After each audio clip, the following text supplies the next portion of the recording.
You go up to catch the sword. Catch it. Oh, he looks, a little bit of blood trickles down. You're in the dark. You can smell the smoke of the candles that have been blown out. You hear whimpering. Children in the cottage. Your siblings. It's night, and you finally made it back home. You know that there are people inside. You can smell them, but the doors are locked. I tap very gently because I don't want to wake anyone. Bob. You tap quite gently.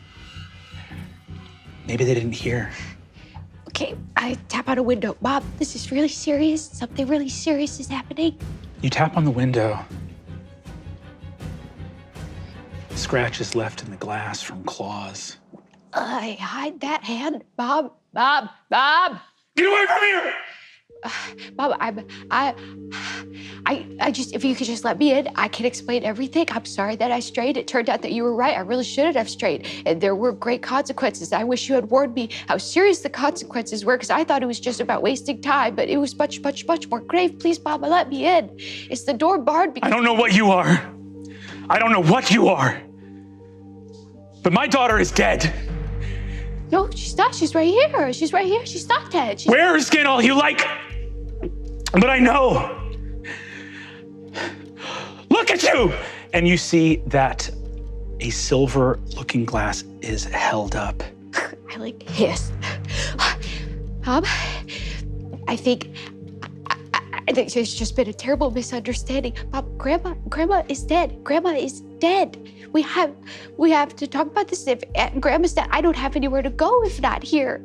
Bob, please, it feels like the door is barred and I can't get in, and I don't know what I might do to try to get in. You don't know what you might try to do? No. Well, yes. Bob, I don't know what's going on. Please, I know you think I'm dead, but I'm not. I'm very, very alive. And if without some guidance, I'm scared. You hear a voice from inside. We know that the wolf can wear the clothes of others. We know it can mimic their voice. Our only hope is that with tomorrow, the woodsman will come. We know. Yet the woodsman doesn't come. Don't count on the fucking woodsman. I'm sorry I cursed.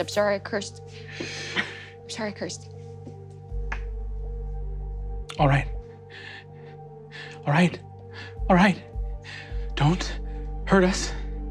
Don't do anything to the home. I won't. Come to the door. Okay. And I will let you in. Okay, thank you. Okay, I get all of my clothing as neat and presentable as possible, and I put my hand in my pocket. And I stand at the door. Okay, I'm here now. Please open the door. Give me a dexterity saving throw. No! Oh, God. It's for a hug, right? It's for a hug. How deep the hug will be. That's a 7. Straightening your clothes, you add a tear to your special red cloak that your grandmother made you. You're stronger than you can imagine. And in the... It's fine, I can fix it. Give me a wisdom saving throw.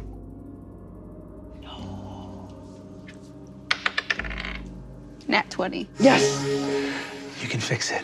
I can fix everything. Something's gotten seriously wrong. I can fix it. On that nat 20, I'm gonna give you advantage on the perception check that comes next.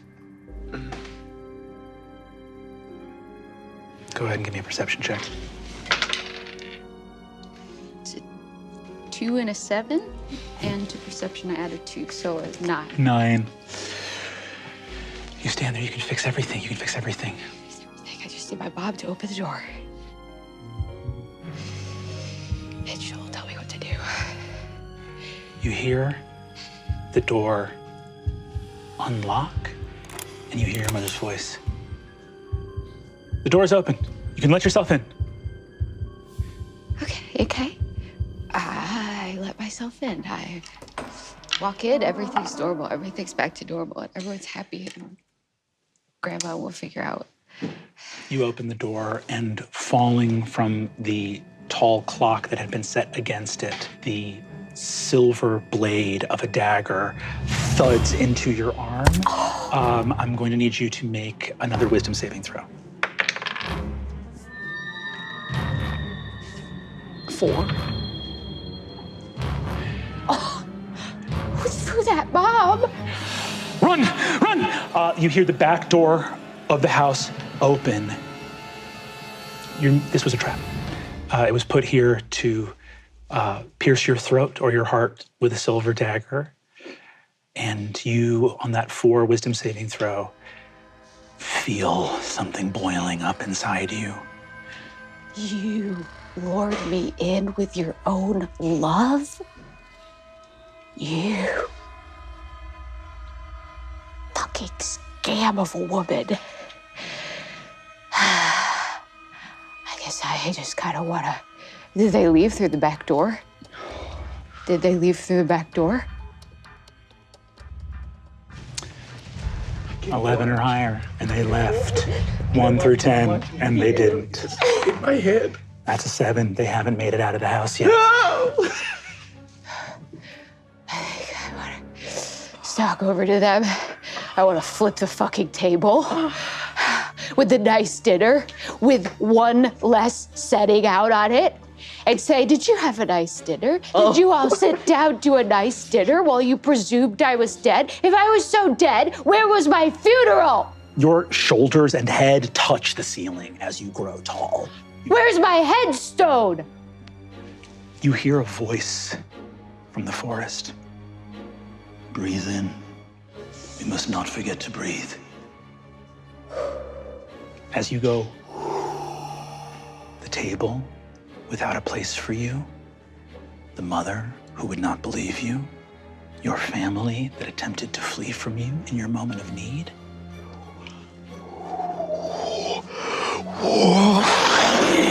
The windows shatter, the rafters peel away, wind moves, and your family is blown into the sky.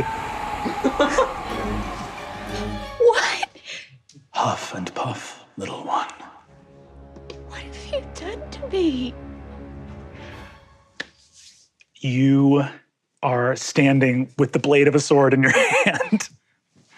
Can I whap the soldier who did that with the broom? Can I touch it? Yeah. Slowly. You can see it's starting to sort of fade away. It looks like Pinocchio, there was some sort of like, everything's okay. I show everyone. Can I touch it? Yeah. All right, Okay. hold on. My hands are really bloody. Okay. I'll take Constitution or Charisma. That's gonna be a Constitution. That one.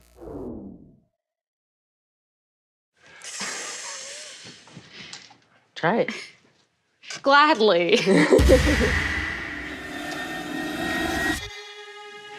You touch the book. I hope I see toys too. All of you watch, and the first thing you do is you all hear something, which is you hear the splitting of seams as Red grows about 2, 3 times in size, and you hear, Red, you are shifting. Everyone look away, I can't control it.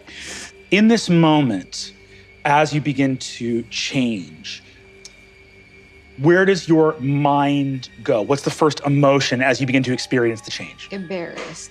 Embarrassed. As you begin to feel embarrassed, you see, this time not in ink, but in deep red blood. An etching appears in the book of a young girl picking flowers on the side of a road.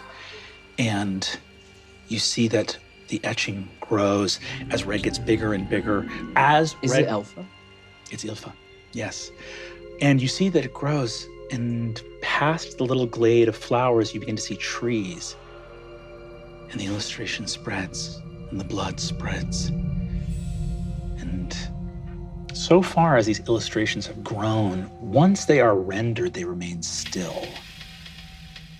But suddenly, Mother Goose, you look down at the page and see that a part of the illustration is not remaining still. In the drawing, there's something moving in the trees. Can I slam the book on her hand?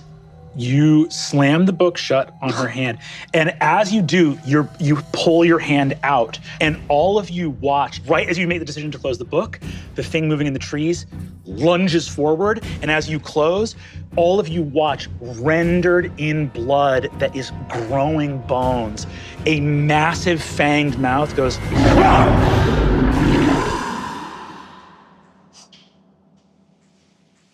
book is shut.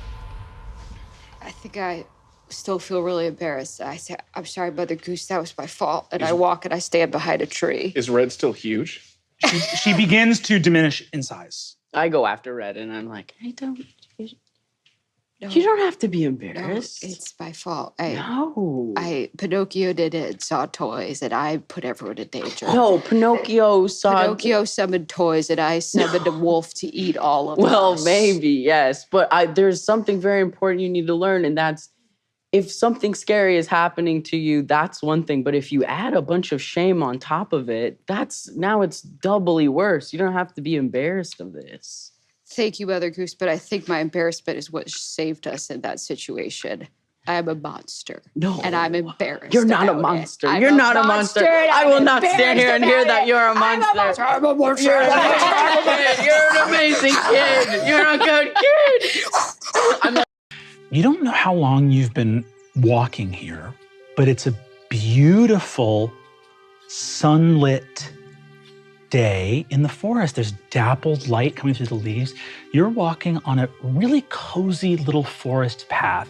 It's just a dirt path, it's hard packed, but it's the kind of path that there'll be a little wooden footbridge. Oh, that'd be really fun to traverse. And walking beside you, much too large to fit on the path, and so therefore off the path, not right by your side, but just on the other side of the occasional tree or shrub or fern, is the biggest wolf you've ever seen walking by your side. Okay, stop being coy and just make an introduction already. Did you want me to say something to announce myself? Just felt like you were kind of like hiding behind the trees, and I'm kind of someone who's looking for friends outside of my grandma, so just say hello. You don't have to be a creep about it. Hello again, Little Red Riding Hood. I'm sorry you've died. Oh, freak. Really? Wait, so then this must be my afterlife, and I'm going to be reunited with my grandma. We can find a story like that, you and I. Truth be told, in most of your stories, you are reunited with your grandmother, and I am dead. Well, I mean, that seems like the kind of story I'd like to read personally, no offense. Well, fork in the road is coming up. It will be easy enough to go left, and we will find you a story where you and your grandmother are reunited. Perhaps one where the woodsman kicks down the door and cuts me down, carves your grandmother out of my stomach. Does it offend you that I would kind of like if that happened? You've already killed me once. Well, that's kind of unfair because you told me to. You were kind enough to comply. Anyways, I don't have any interest in doing that again. You regret those gifts. You regret what you became? Well, I mean, I think that those gifts you speak of, you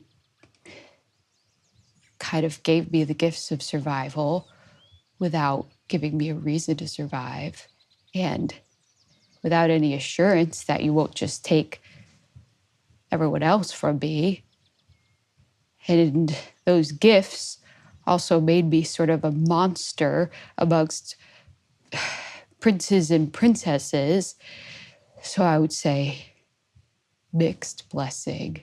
I'm sorry for speaking back to you. I know that in some trippy way, you're kind of an authority figure, so that was rude. And I'm sorry I said freak at you. You're sorry you said freak? Yeah, I am sorry. Freak at you. Oh, I'm saying it again. Freak. I wouldn't have even known to be offended by that. Well, aren't you unflappable? I come for everyone in their time. It is without malice or cruelty that I intend to devour each and every being. What about Pinocchio? Him too? Puss in Boots? He's just a cat. I think the true cruelty would be for me to spare some and not others. What about Mother Goose? Him too. You would give me the strength to protect Mother Goose just so that one day the same thing could happen to him that happened to my grandma. The only time you will accept to make your life worthwhile is forever.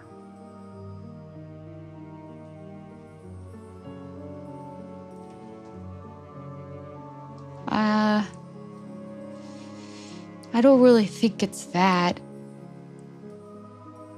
I guess you just make me do really crazy stuff that I feel like I need something really noble to justify doing it. You wish to do something noble with your strength. Yeah, because if I'm gonna be a monster, at least I could be a monster for the right side. Or a good side, or your gifts are monstrous.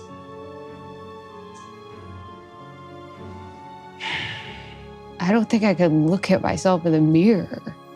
You arrive at a fork in the path, and you look to the left and the right. I'm going to tell you something, Ylfa. Down the left-hand path is a story quite common, though increasingly less common in these times of shadow, where you do not kill me, but instead the woodsman kills me, and you are reunited with your grandmother.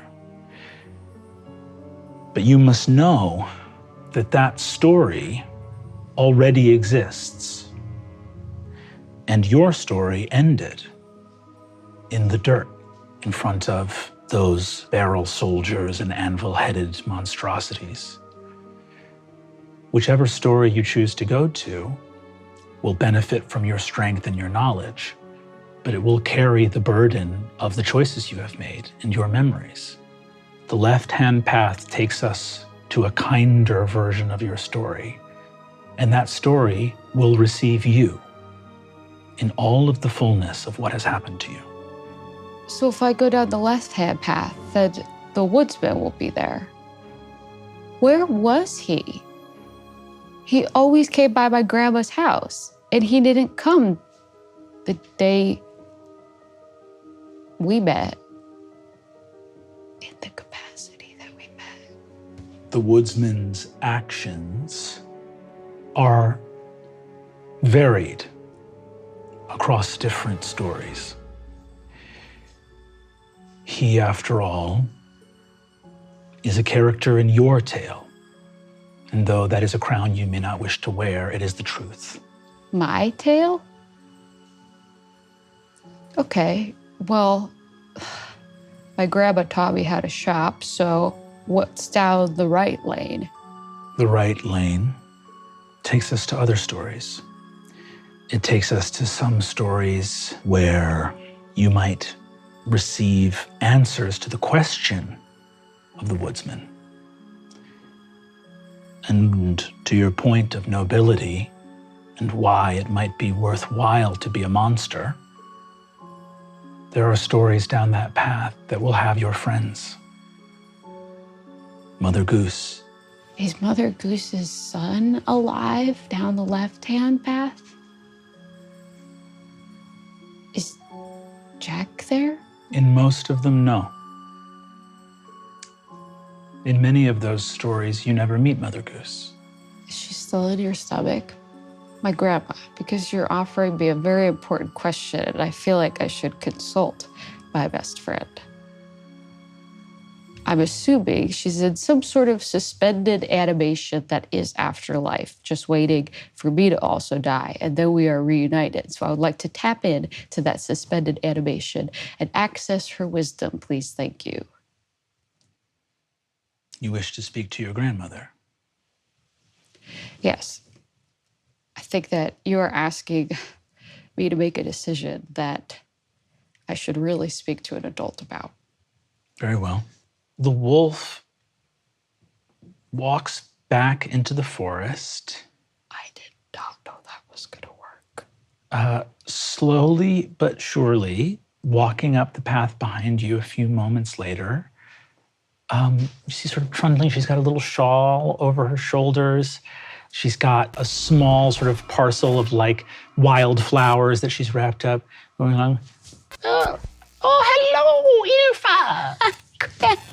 Grandma, okay, this is really crazy, but right now we're in like a really trippy thing, and you and I need to skedaddle, okay? I was kind of just sassing this wolf, but now you're real, so we're pulling a grandma heist, okay?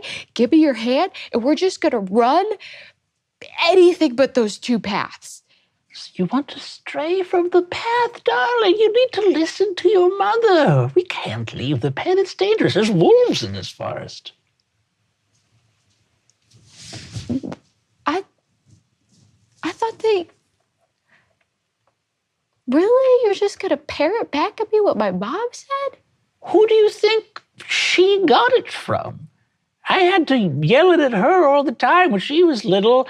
I had to send her out. I sent her out to bring things to my mother, who lived in the woods at that time and was very infirm and needed help with all manner of things.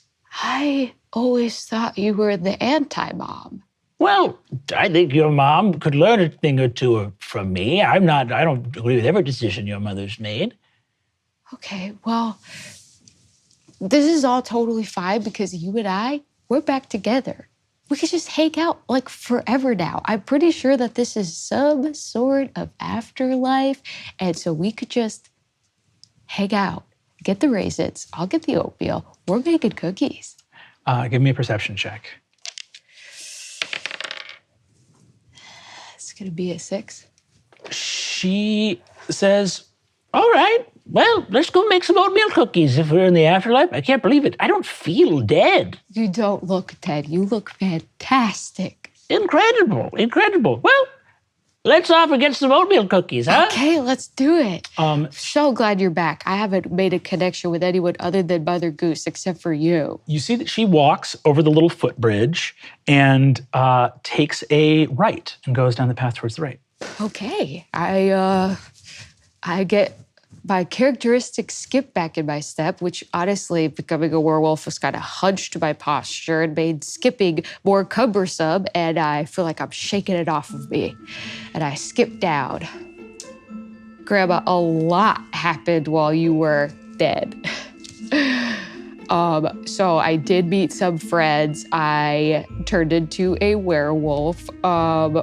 There was this time that we fought this really evil fairy, and I took out all this furniture. I fought furniture. Remember when we built furniture that one time? I basically did the opposite. Wow. Well, I hope that whoever owned the furniture was consulted and it wasn't done without, some sort of leaving a note. I always said it's important to leave a note. Grandma, why are you being this? Why is this? You sound like my mom. This is not you. You're the one who helps me get a little wild. You're the one who says, let's stay up to 7:30 instead of 7.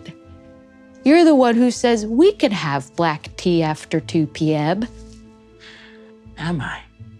Yeah, that's why you're my best friend.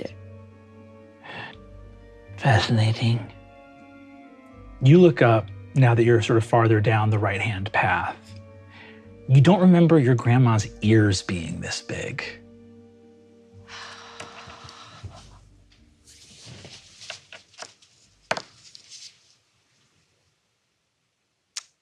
Okay. Got me again, did you? Whatever do you mean, darling?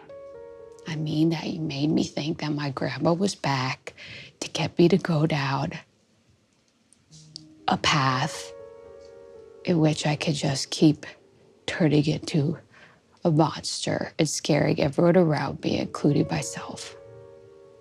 Do you know what I did to my family? Grandma? You huffed and you puffed and you blew them all away. Yeah. Your grandma turns to look at you and says, "We can be clear, darling. It's not that I'm in disguise." And you see that your grandma transforms, and it doesn't look like a disguise. It looks like she is a werewolf herself. And she goes, "To invite someone into the world is inviting them into a world of shadows. There is no way to have the joy of the oatmeal cookie without walking through the woods full of wolves. Your first breath signs the deed to one day have your last. I am sorry that I am gone. I miss you more than anything. I miss you with all my heart. But when you're gone, I don't really know what I'm supposed to be fighting for." She gets less wolf-like, and she lifts your chin up, and she says, "You're my favorite little girl in the whole world, and whatever you choose to fight for, I know is right." It's only gotten harder to make friends now. Because of... If I can give a little bit of grandmotherly advice. As long as it's not the stay on the path kind. No. I'll say something true. And you see that she does change and become more wolf-like. But it doesn't feel like the disguise before. It's like she and the big bad wolf are maybe like the same person or thing, or there's a part of her that ate the wolf too. And she goes, "The real friends, the ones that make miracles happen, the ones greater than any treasure you could find on any adventure, they see the wolf in you and love it too. You're not a monster. You're not. Does that mean I'm a princess? You're my princess. But we are still broke, so." Oh, okay. That's fine. Raisins are pretty cheap. Can't all be princesses, you know. There's a shocking amount running around, but Yeah. you can't all be princesses. Yeah, no. All right, then. Wolf it is. You asked why one should be a monster, what purpose there is to it. Purpose, true purpose, is always down the scarier path through the darker part of the forest. I adjust my galoshes and continue down this right path that I've clearly already gone down, but now I do it knowing I'm doing it. You walk down this path and begin to see the forest open up. And as it opens up, you are looking over a cliff, but it's a cliff like miles and miles. It's so vastly high above these realms. You're looking at another forest down below. And you begin to feel at the edge of your mind another set of memories. You begin to feel like a version of your story where you made the same choices in the cottage, where you gained those gifts from the wolf. But you start to have memories, in addition to the ones where you went and found your family, you have an even bloodier set of memories of going and finding the woodsman first. Appearing at your side before you move, the wolf appears one last time. You see, running from his eyes and nose and mouth is just a stream of blood. And you see him shake and shudder as though he is dying in this moment. I know I did this to you, so I'm sorry. No, there's something else. Something else connected to me in this version of your story. What? It is all right. I am sorry for all you have suffered. Your friends need you. Take this gift before it is too late. And he opens his mouth, and blood that catches on fire as though it was flammable falls onto your cloak, and you see your cloak glow for a moment with flame. The flame extinguishes, and you feel a warmth to your cloak now. And the wolf goes, This is a less kind story you now travel to. Take care, Little Red Riding Hood. and you see that the fur is blasted off of his skin in fire, and you see he is silhouetted in flame and disappears, and you hear a noise behind him, and some other beast or entity call out from this world you look at below you. Who did that? I demand to know right now. My name is ylfa, Snorgelsson, and I will have answers. You shout that as you are standing in the woods near Pottingham in a much stronger body. You now remember two versions of your story that seem to have unfolded. One in which you went to see your family, and one in which you went to see the woodsman and destroyed him, not with your breath, but with your claws. Oh, God. How am I going to make this right? And Ed, on that, I think that you hear a strain of voices coming to you, and actually hear one voice kind of break out, and you hear a soft old woman's voice say, "Once upon a time, there was a little girl named Little Red Riding Hood." Do I recognize the voice? Give me a perception check. Okay, 17. Yeah, I think it is. I think it is your grandma. Excuse me, my grandma's trapped out there. I try to swim into the sky. You all watch ylfa start to kind of swim out into space. It's completely possible. And Okay. Way too trusting. you see Key and Legend kind of stand next to each other, and Key puts their head on Legend's shoulder, and they're like, "It's completely safe." Grandma, I'm coming, Grandma. ylfa, did you know that was gonna happen? No. Okay. Stay on focus, ylfa. Grandma. Once upon a time, there was a little girl who lived in a cottage in the woods. Little Red Riding Hood, they called her. You begin to move through the space, searching for your grandmother. The auroratory seems to be like taking sound, and the light that it creates is almost like the sound taking form. And you see at first a grandmother, not your grandmother.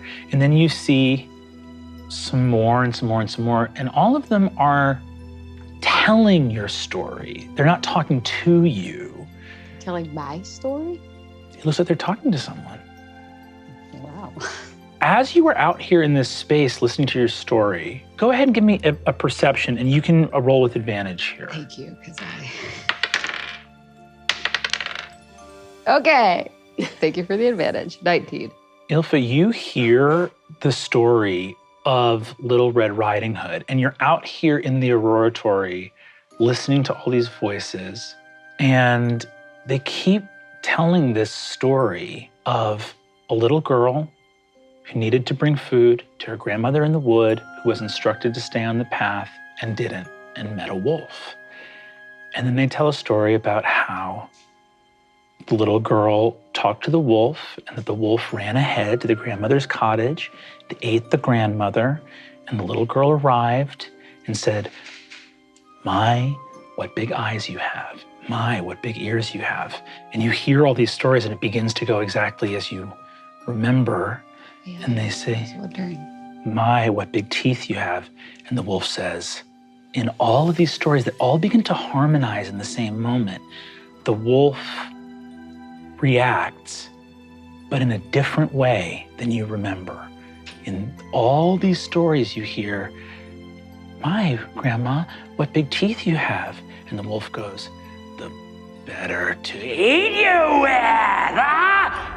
And the door flies open, and the door flies open, and the door flies open. And the woodsman came in and chopped the wolf and cut the grandmother out of the wolf's stomach.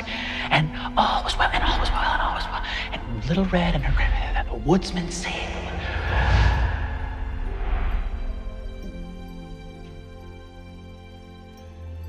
I think I just stopped swimming and I just try to sink.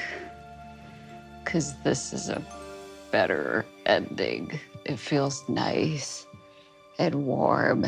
And I think I probably try and close my eyes and pretend like this is a real story.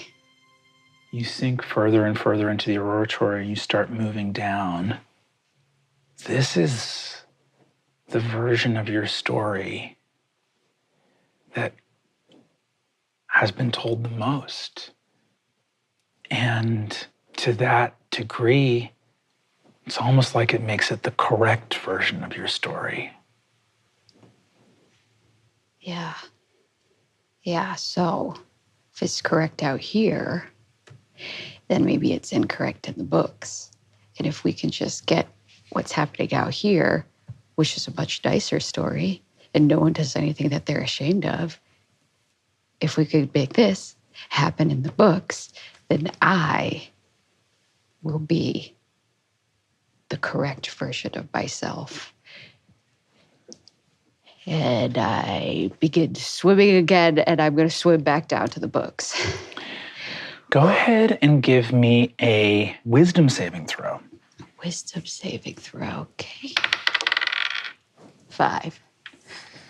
The shame builds up, and you look in the oratory, there's like a little trail phasing, almost like the tail of a comet as you move your hands to try to swim, of like this, something red, like blood or maybe ink, as you try to move.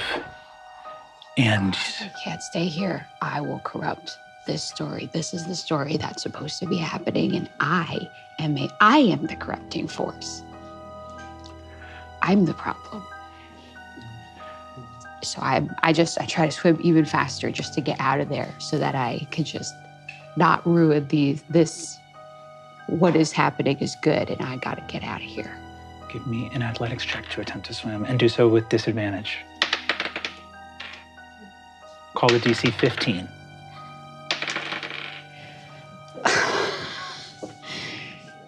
That's a nat 20 with disadvantage becomes a 10. Oh. Good dice. As soon as you think of corrupting the stories, you suddenly hear and you hear a voice say, "The little girl went on the path and went in the woods. She talked to the wolf and the wolf ate her." But of course, that's not your story either. No, in fact, that one I don't even buy that one. That she's a sweet little victim. How nice. Everyone loves a fucking underdog, but I'm a fucking actual dog. You begin to sink lower, and the books are moving farther away at this point, and you even think of the librarian saying how safe it was, and if it was safe for them, why isn't it safe for you?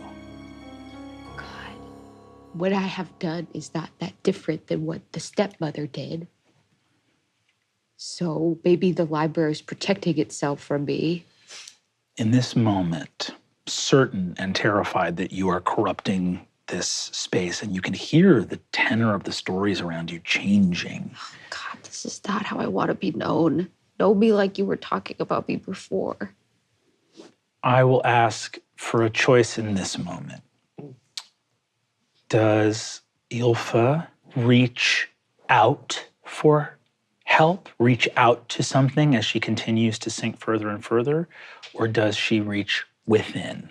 I mean, I don't want to stay here because I don't want to keep changing these stories.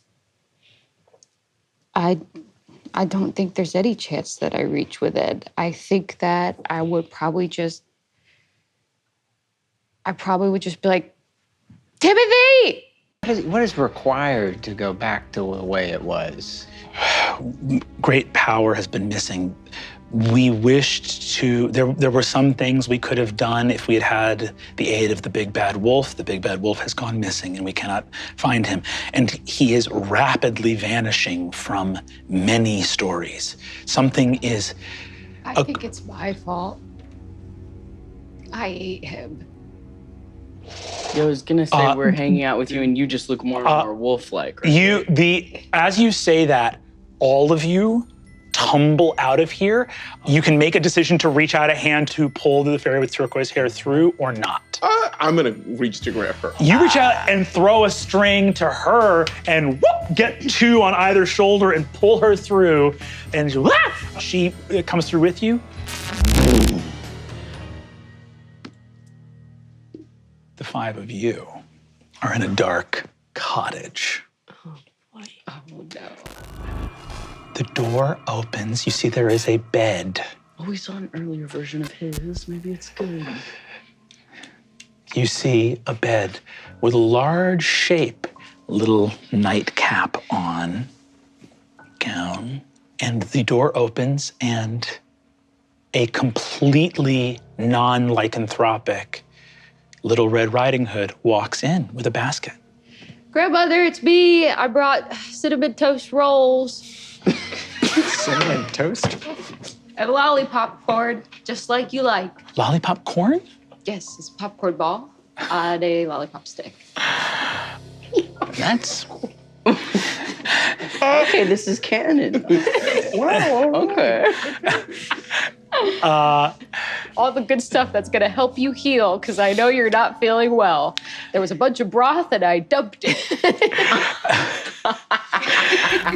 Well, you didn't. Okay, dearie, you dumped all the broth.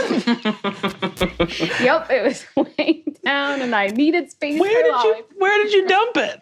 a river. So you took the broth halfway, found a river and said, this is where the broth goes. Grandma, yes. Oh, okay. All right, let me get it. Okay, yeah, so. But I did pick up fresh flowers along the way. Oh, that's lovely. I hope you didn't stray off the path to get them. Oh, okay, Grandma, I did. But it's because I followed a caterpillar that was chasing a butterfly, which actually was... Sorry, a caterpillar was chasing a butterfly? Yep, I got Sort of, I guess sort of how? Well, I think they were friends, right? And one had turned into a butterfly first, so the butterfly was. Oh, so this is a not tragedy. flying. This is a full tragedy. Control over it. Can we go back? Anyway, I just Pinocchio just. It's about 20 minutes of this, and then... Or I wanted to actually go back to the. I wanna see the caterpillar I and want the to watch the butterfly. caterpillar chase the butterfly. Yeah. Oh, good. For sure. We're gonna move forward. And you notice your grandma is looking a little funny. She's got, her ears are kind of larger than normal. But Grandma, your ears are honking big. Oh, the better to hear you with, my dear. Grandma, your teeth are honking big.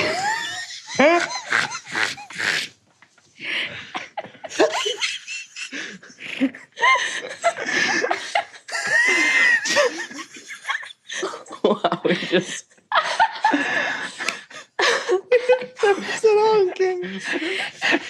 All right. Yeah.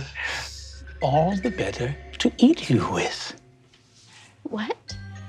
And here you see the grandma gets up, the sheets, the cap, all of it falls away.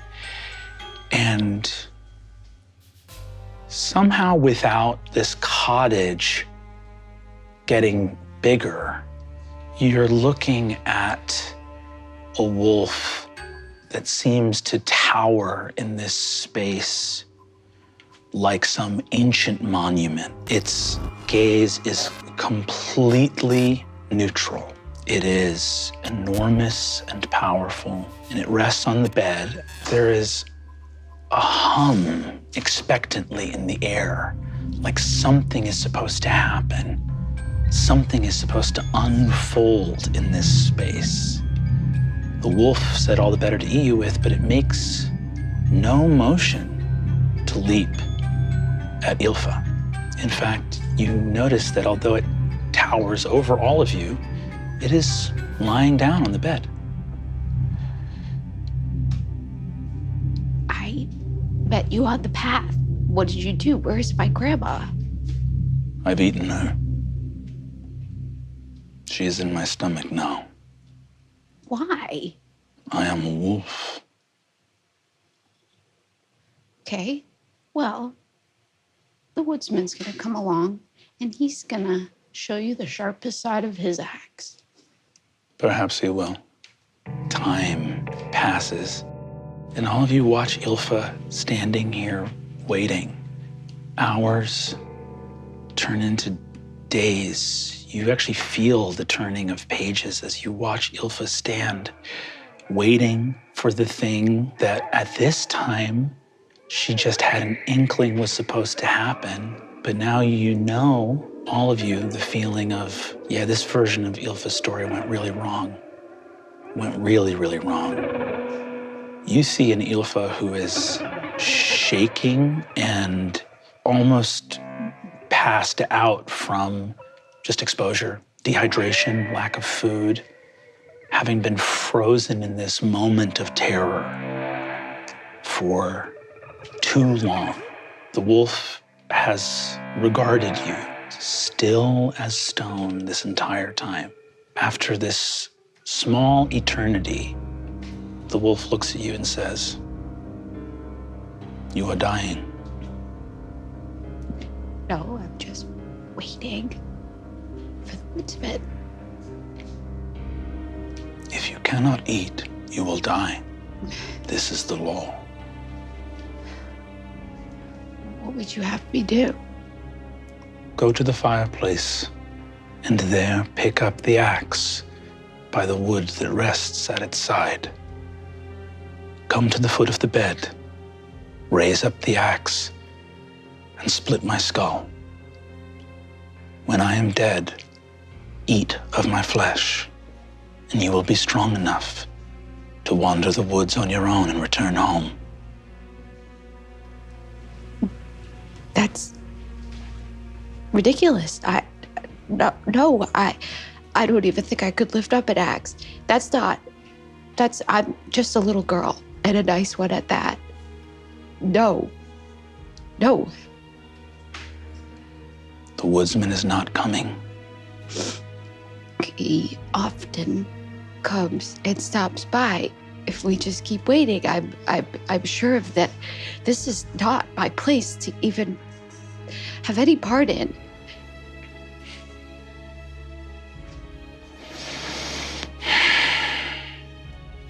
I told you. My teeth were made to eat you. And one day I will. So then eat me. So then just eat me. Then just eat me and get it over with. It is not your time. So it's my grandma's time, but not my time? Yes.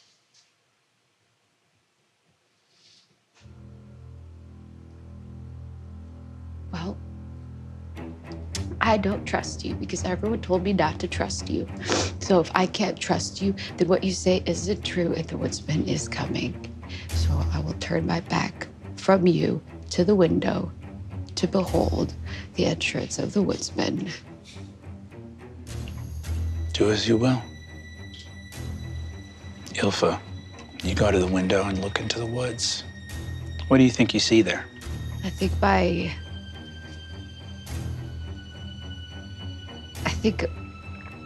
that's sort of probably like because of hunger, it's just kind of blurry. And I mean, I don't see the woodsman.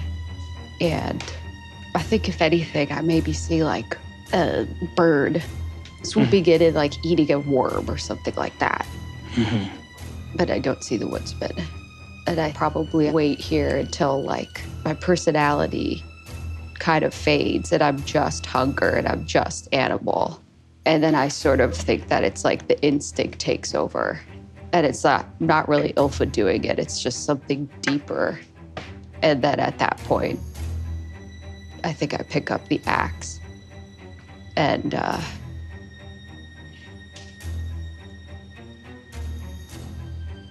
maybe there's like a moment as I'm about to do it that I kind of realize that once I do this, I'm never gonna be able to undo it. But then I think that gets drowned out by my stomach and I probably just heave the axe over and kind of dead-eyed split the wolf's skull and consume his flesh. In the moment before the axe comes down, the wolf, who has sort of had his chest proudly up like this, lays his head down like an animal going fully to sleep and flattens his ears against his head as the axe comes down.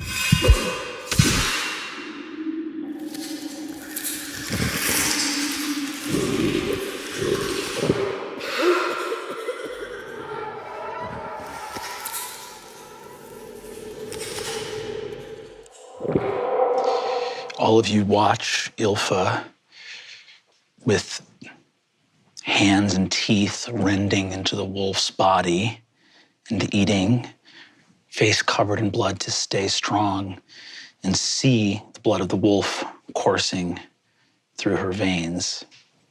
And as this memory of your friend leaves this place to go to the cottage where her mother and siblings await, where we know what they will do when their monstrous daughter returns. I can fix it. I can fix everything. Something's gotten seriously wrong. Did they leave through the back door?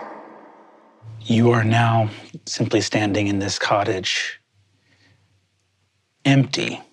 The bed soaked with blood, but no wolf nor girl here, save for ylfa, your companion once again, who is with you. The fairy with turquoise hair is stunned. She looks at you and says, I'm sorry, he told me to do it. I knew it was wrong. It feels wrong. It feels really wrong whenever I think about it. But I don't know what happened. I just did it. I just did it. I don't know how to explain it. I'm sorry. Am I the reason that all this is happening? Am I the stepmother? Stepmother. Stepmother. No, child, you are not the stepmother. You are a young hero of your own story, and we're going to set it right. And you met a wolf that I have not seen in quite some time. I'm sure you've heard, if you've been in the lines between, some of the staff there say that the aurator is where most of our stories originate, and that the authors created the ink within the heart of the cannonade. What I will tell you now is this: the wolf that you met, I think, was something old and very powerful. The big bad wolf, as we know him, is death. As the gander and the goose have their powers within the realms of the neverafter, times of shadow, times of plenty, the wolf is death, which is endings, which in a land of stories, endings are perhaps the most important thing. But I have not seen that wolf in quite some time because I think the authors changed him in many versions of these tales.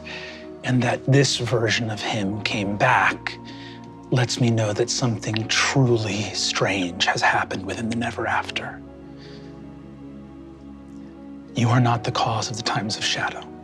I believe, based on this memory, that you encountered a version of the wolf from long ago. Something deep and old and powerful in the land of tales and stories.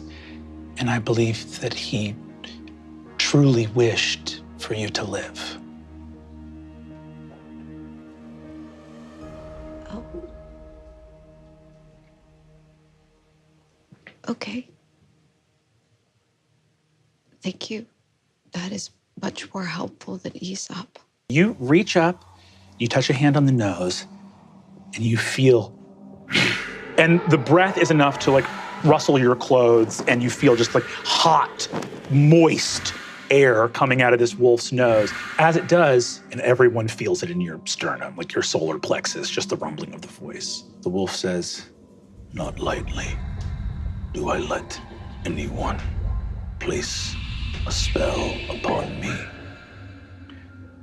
You once fed me, so we want to do that for you. On that dirty 20, you see the wolf regards you, and you see a glimmer from that held spell of light in its eyes, you know, a good 15 feet away from the front of its mouth, as it looks at you and goes, Do you recognize me as ylfa Snorgelsson? We hung out in a cabin for like a week until I starved and then went into a frenzy and split your skull in half and then ate your raw body. But you were into it.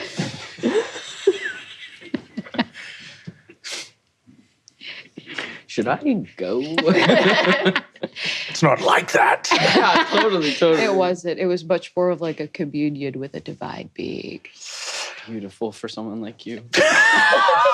Timothy, we started this journey together. I know. And you were so supportive, and I feel like your support is wearing thin. Beautiful for someone like us, I guess is what I mean. The big bad wolf goes, "If there is trust between us, and I have nothing to fear from this spell, would you place your hand in my mouth for safekeeping until after the spell is cast?" Can I ask you a couple questions first? Mm-hmm. Okay. So I know we talked about my grandma, and you said it was her time. Mm-hmm. And I've been trying to make peace with that. But the thing that I can't make peace with is that it doesn't make it hurt any less. And I think every single day, I keep thinking it's gonna hurt a little less, and it doesn't. Is that normal? Yes.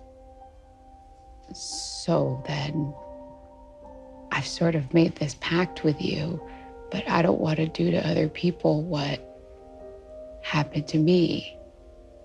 I guess I understand the romance and the necessity, really, of endings, but I just feel like there's a lot of people who have to keep going after other people's endings.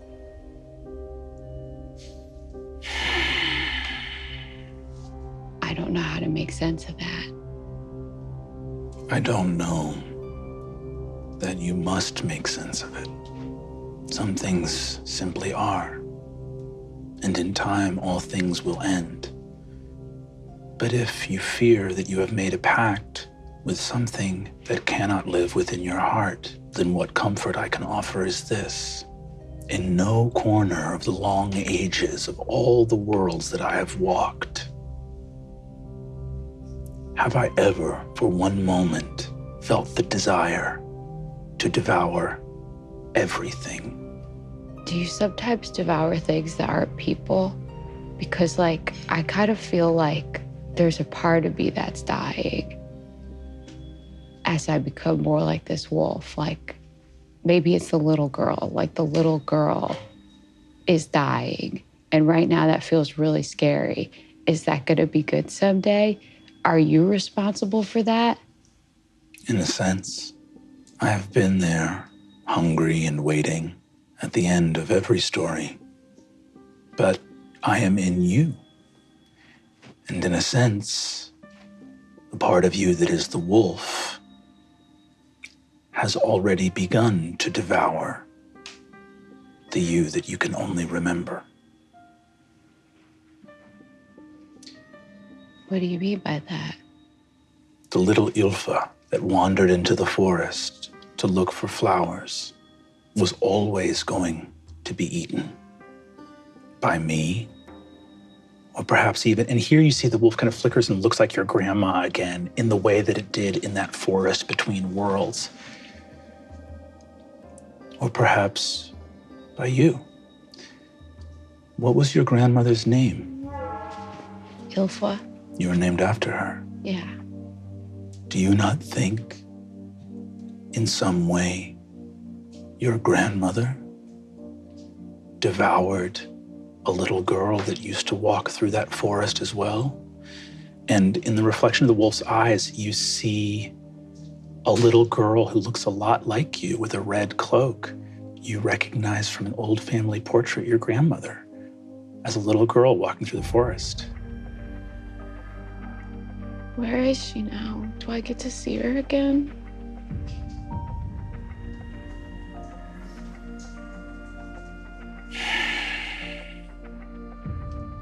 Did she start a new story like me?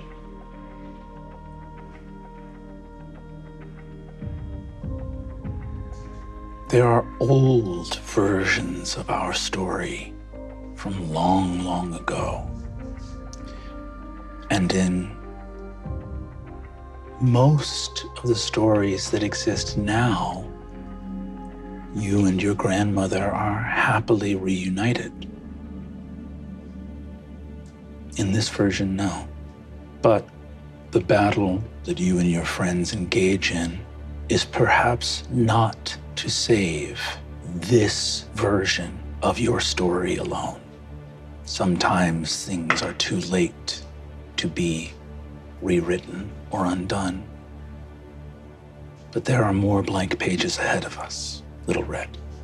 I think maybe the final question I would have to ask is, part of you is inside of me.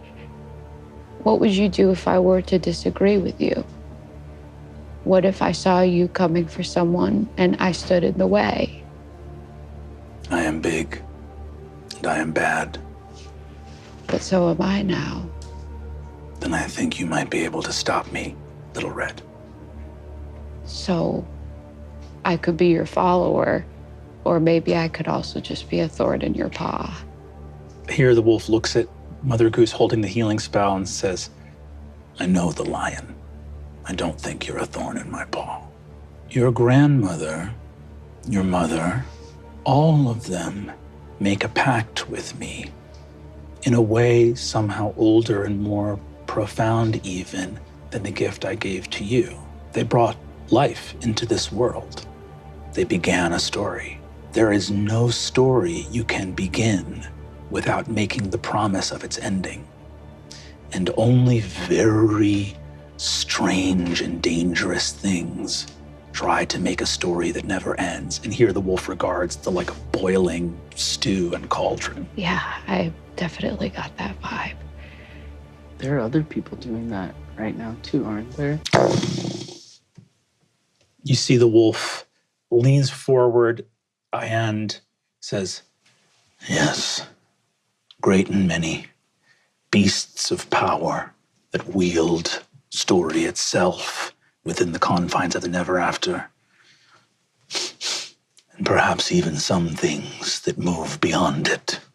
Okay, well, I've decided that I will trust you, but I am making it clear to you that I might try to defy you every now and again. She's an incredibly honest young person. I don't like to lie to authority figures, and you seem to be very authoritative. Can I tell you a secret? I plug my ears. Yes, that would be awesome. I am starved for secrets. I am a preteen who just wishes I could be swapping secrets all the time. I hear that and make a mental note of it. The wolf moves his massive head. And it's the kind of thing where like a thing moves in space almost like a wrecking ball. And even though it's moving slowly, it's just you would almost like sense the mass moving, moves the front of his snout close to your ear and goes, I welcome your defiance. Red, in most of my stories, I die. I am here to be stopped. And his eyes glow and he says, but I am only ever stopped for a time. That word time reverberates out. And then he smiles a little bit and goes, stamina hunters, wolves, you get it. Yeah. And then I put my hand in his mouth. Here's your collateral. And he waits for the spell. Timothy, unplug your ears. We're ready. Oh, okay. Yeah. You know, I always say I hate pickles, but I love pickles. All right, and then I... No, stop. In reference to what? Secret. It's a secret. She's starved for secrets. Okay, start for secrets. Yeah. I did not get it. Awesome. Timothy, how many more of those have you been holding out Well, on? look, I'm a complex man. I cast a 3rd level cure wounds on the wolf. Hell yeah. As you do, you hear this kind of deep exhalation of breath. And the wolf sort of flops on the ground. Boom, you hear this thud. And breathes a little softer. Time flows. And this time, a much less thunderous voice. Not that the wolf was ever shouting, but just something that's a little bit less resonant, a little bit softer and more human, speaks out and goes, thank you. Oh, my arm is still in your mouth. You actually feel as your hand is in the mouth, as that sigh comes, he releases your hand. And you can also feel releases your hand as his mouth almost retreats. And you suddenly become aware that a dire wolf is next to you. He's become sort of the size of a horse. He's still an enormous wolf, but he is not in this like deific form anymore. You walk once more through the woods on a little path. What is going through Red's mind as you approach to find to this little chicken coop to get some dinner? What's going through Little Red's mind is that she's wearing the skin of her dinner/mentor, Death, and she's thinking, I sent him on this quest to his own death, and now there needs to be a death. And I kind of have to maybe like nut up. Just a little girl thinking about how she has to nut up. Little girls. You had it from a squirrel. I gotta nut up. And I think I'm feeling like a little bit. I feel really, really bad about the wolf, because even though our relationship was kind of like a drug trip, I still feel like he saved my life and also gave me new purpose in a way. So I feel like really responsible. As you move, I have to ask this like first and most important question. This is a winding path through the woods. Do you stay on the path? There's a part of me that is wearing this cloak of death and thinking, come on, Ylfa, you've got to be focused, laser focused. But then I think of Rosamund saying, we stray, but we stray together. And I look up and I see her bird, and it almost feels like an invitation to stray. And so I get a little wacky with my game. With the gate? Get a little wacky with the gate. She gets a little wacky with the gate. All right. A little during my gait. I think I get a little rebellious, but just to feel closer to Rosamund too. You step off the path, covered in this fur. You feel it might be easier to traverse these thick woods on all fours. Yeah, that's kind of what I was thinking, is that paths are made for people. And every day I get less so. You move on all fours through the forest, and you feel as though out here in the woods, especially with this fur wrapped around you, you just feel like you're wearing the cloak of some impossible, almost station. They talk about wearing the mantle of something, and you feel in that way as though you are wearing the mantle of something, and that you could be in any forest in the world if you so wished. In some ways, I feel like a little girl who's not ready for this kind of responsibility, but in most ways, I feel like I did this. Now I have to figure it out. Give me a perception check with advantage if you'd be so kind. 22. Walking up ahead of you on the path, you see a little figure in a red cloak.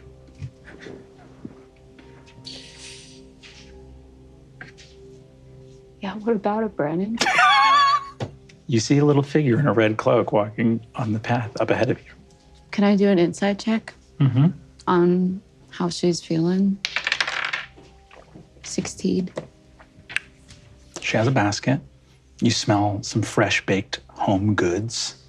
The vibe you get on a plus 20 perception check is that she is woefully ignorant of how dangerous the woods are. The young child turns around, and for a moment you're expecting something trippy, maybe like it's gonna be you or something like that. But you see it, she looks very similar to you, but it's not you. You see this little girl turn around, look off, and see some wildflowers off the path, and you see her having a moment of indecision, of really wanting to go pick those wildflowers, but having some reticence, not born of any internal caution, but rather a fear of reproach, of not doing what she's been told to do. Can I just use my little gust cantrip and kind of just blow around the path towards the wildflowers? You cast Gust, the wind picks up, and in just sort of like adjusting her posture, she's like already taken a step off the path, and you hear her go, and you see she walks up, and already being off the path, goes and picks some wildflowers, and they're beautiful. She puts them in her basket. You see she looks out and goes, "Hello?"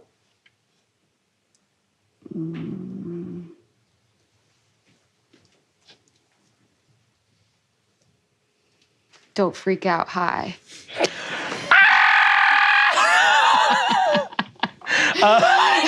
You see, she's looking and goes, "Ah, you're a wolf." Yeah. Are you going to see your grandma? I am going to see my grandma. Do you need an escort? I do. I think I do. I know the way if you're busy, but that's awful nice. Aren't you going to eat me? Me? No. I just had a good berry, and that keeps me full for 24 hours. Oh, okay. My mom warned me that well, she didn't warn me about a giant wolf. She just said stay on the path. Yeah, they don't give you a lot of context. They give you a rule, no context, so that when you do stray from the rule, you have no context of what you're up against. But the wildflowers look so good. I kind of agree. I think that my entire life I'm supposed to have learned that that's not true, but even right now, I watched what you did and I was like, that was the right call, little one. It's nice to meet you. My name's Edward. And you see that she can't say her name. I'm sorry, come again? Where's your name? I just told you my name. Yeah, but humor that old preteen. She says it again, and you can't hear it, but you know why you can't hear it. You wear the mantle of the god of death. And to such a being, the distance between one forest and the next is the same as the difference between the forest of the now and the forest of the long since past. You're looking at your grandma. My grandma? Whose name is your name. You know that in saying it, whatever magic the stepmother has done has made it so the name can't be heard. But the little girl doesn't seem bothered. She just looks up and smiles at you. What's your grandma like? She's the best. Yeah. She's so fun. She taught us pinochle. Pinochle? I'll wait till she introduces you to gin rummy. I'm not old enough to play gin rummy yet. There's an age limit? Oh, because all the cursing. I can understand. Hey, this is a really weird thing, and I'm just gonna go there. Can I give you a hug? Big shaggy wolf. And you see, she wraps her arms around you and gives you a big hug. You're so nice. The forest isn't that bad. No. No, the forest is actually incredibly interesting. You just gotta be really smart about it. It's a long way, and my grandma's, well, she should be feeling better soon, but she's not.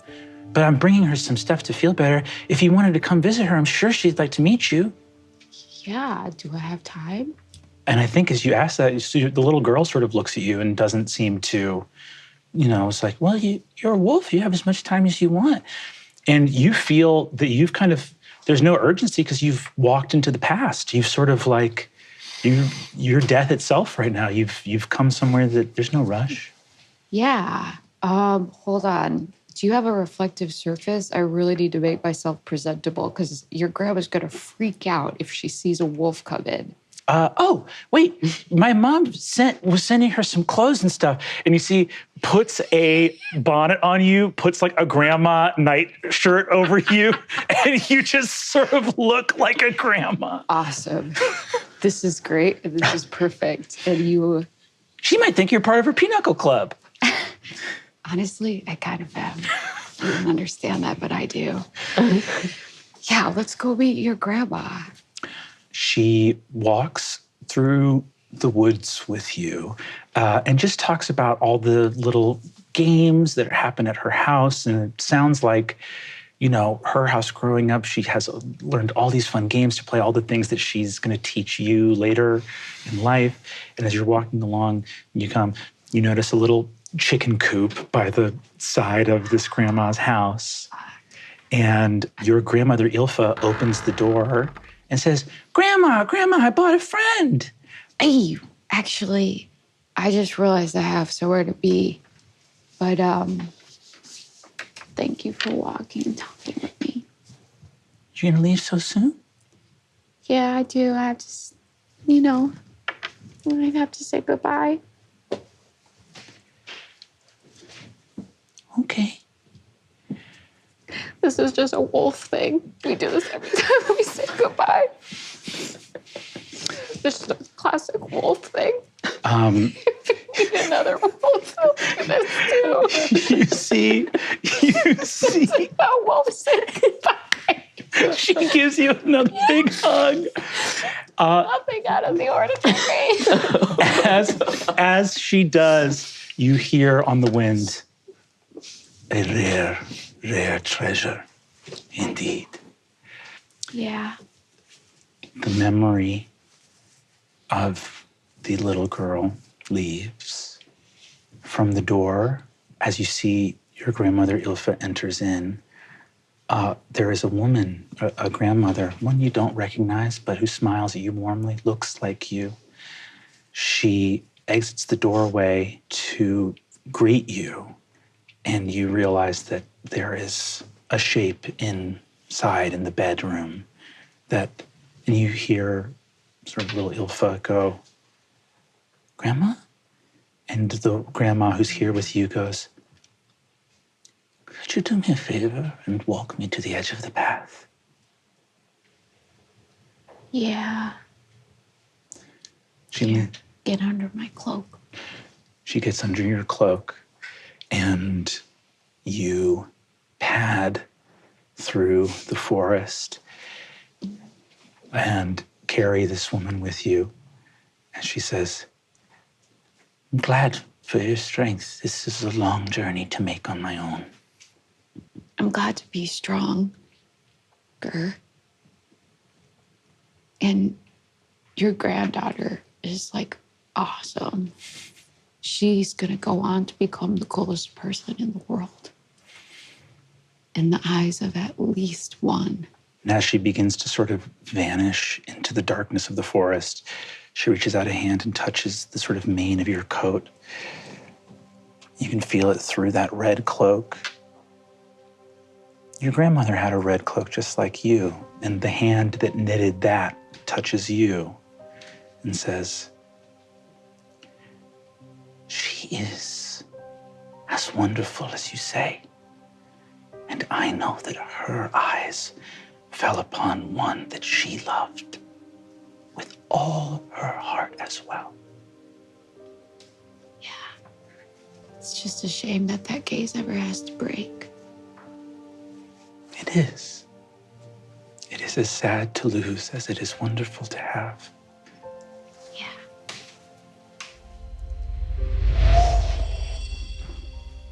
The memory is something you leave behind here in the forest, and you return to the cottage of the Baba Yaga in the form of a wolf. Walking back through fields, it's easy enough to find a chicken coop with some chickens, and I slaughter them mercilessly. Okay, I look at Tom, I look at Cinderella, yeah. and this is the most excited I've ever gotten to feel. I've wanted to fight alongside people, like, for so long. And this is so exciting because I'm going to take, for the first time, the fighting form. For the first time, I'm just gonna be myself. I'm going direwolf. Let's do it, baby. In this moment, how does Red feel about herself? Do you still feel like Little Red Riding Hood, or do you feel like the big bad wolf?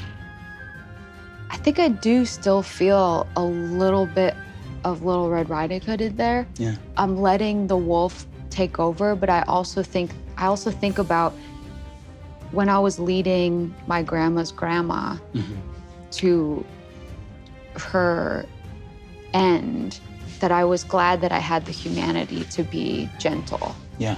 And so I'm thinking kind of like, if I'm gonna occupy this space and occupy this death space, I do want a little bit of like girlish kindness in there too. Yeah. So I think I do feel both, but right now, instead of like straddling them and it feeling uncomfortable, it feels good. It feels good. Amazing. Yeah. You leap at her snarling in your direwolf form, the stepmother snarling back at you, a monstrosity herself. She gets a paper claw in your mouth and begins to push you back down the staircase, focusing as hard as she can to get to the ink, screaming at the disappearance of the hand. It looks like the hand disappearing made her furious. Little Red Riding Hood rethinks everything, and she thinks, okay, the little girl is standing in the way. I just need to be nasty death. I don't know that this means anything, but I think I'll go just pick up Gerard's body because even if he is dead, then it will be me escorting him. Yeah. So I think I'll just be like, I think we have a date one way or another. Throw Gerard over my shoulder. And I think that I'll just leave behind the little girl.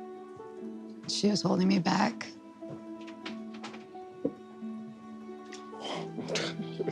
Oh my God. Dire wolf. The big bad wolf appears.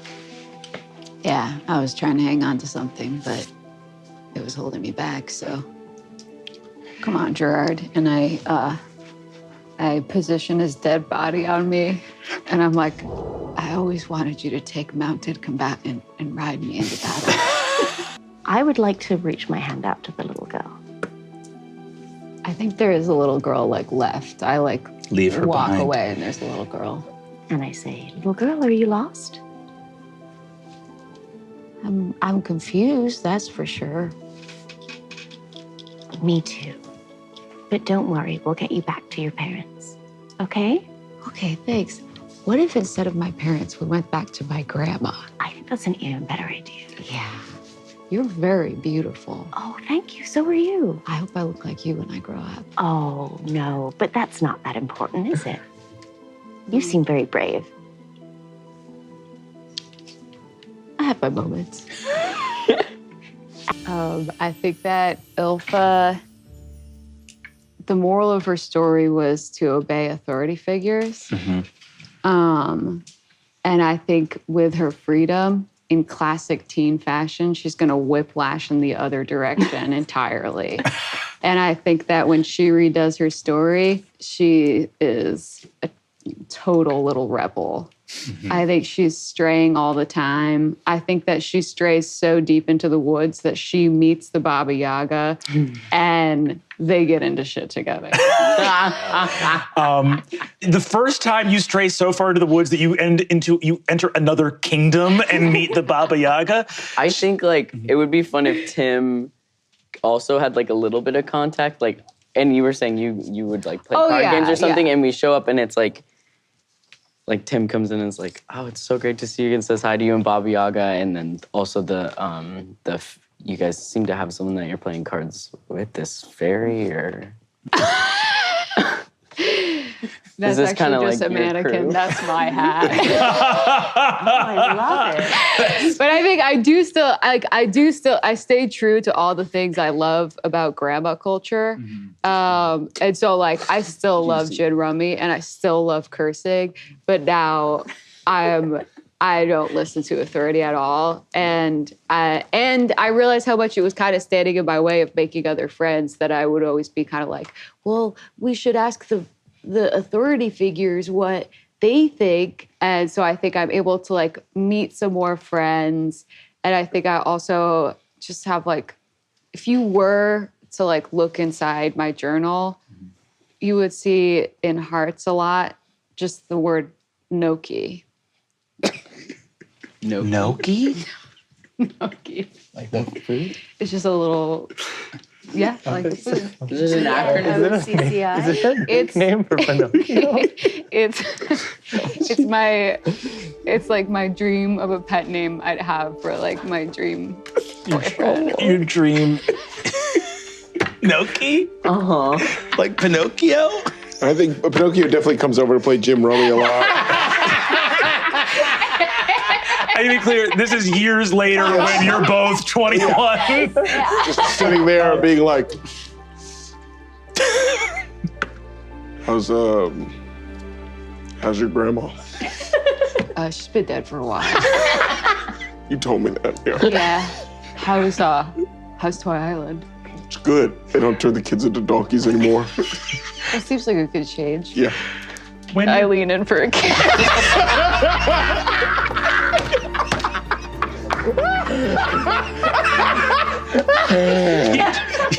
you lean for a kiss and you look through the window and you see the big bad wolf gives a big thumbs up, puts an orange hat on the head, My lord. sack over the shoulder, and walks off into the sunset. Oh my God. And they all lived happily.